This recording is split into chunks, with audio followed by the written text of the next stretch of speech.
Hi there. So we're just going to be going through some winter maintenance tips for your Estali e28. And we're going to be starting on the chain of the bike, arguably one of the most important parts and one that requires the most attention. And what you want to do is check the chain periodically to make sure that it's well lubricated, but also it's clean and free from any dirt or grime or grit that you pick up over the winter when you've got salt on the roads. So what you want to do is every now and then just grab a microfiber cloth, wrap it around the chain, give it a back pedal to take off all the grime, give it a forward pedal to take off all the grime, and then apply some lubricant by back pedaling and just dripping some lube all over the chain so you get a nice even coating. And you do that and you'll prolong the life of your chain, but you'll also keep it running nice and smoothly and quietly. Another one of the checks you'll want to do will be to the rear tyres, and what you'll want to do is make sure that they've got the correct pressure in.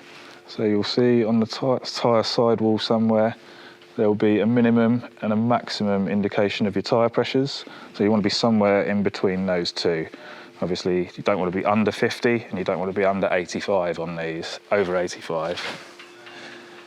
Another thing you want to check is your tyre tread.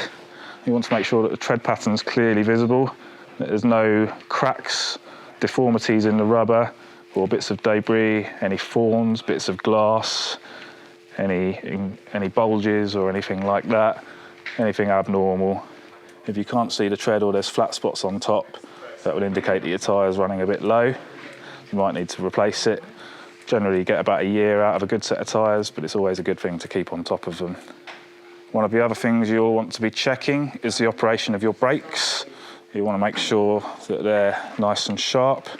And what you want to be looking for is the brake to be biting at about the halfway point, so halfway between fully open and the handlebar itself. Any more than that, and it will require some adjustment. You don't want to have them too tight, but you want to have them so that they're biting about halfway. In the event that the pads wear out, you've got these barrel adjusters here, which you can unwind.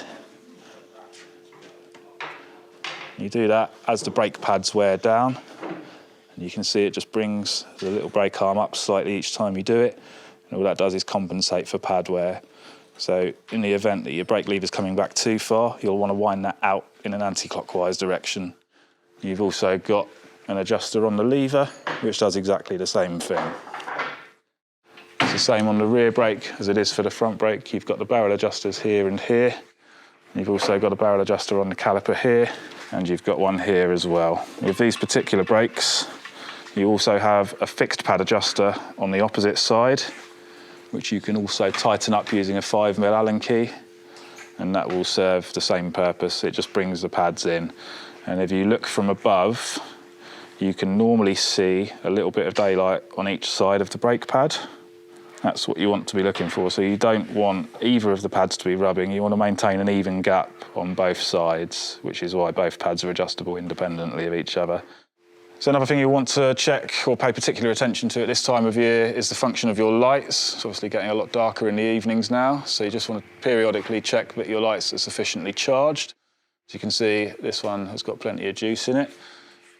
You need to recharge these lights. These are unscrewable from the frame, and they come with a mini USB charger, which you can use to charge them up. Normally good practice if you're riding to the office to take your lights off and plug them into your computer while you're working so that they're ready for when you leave.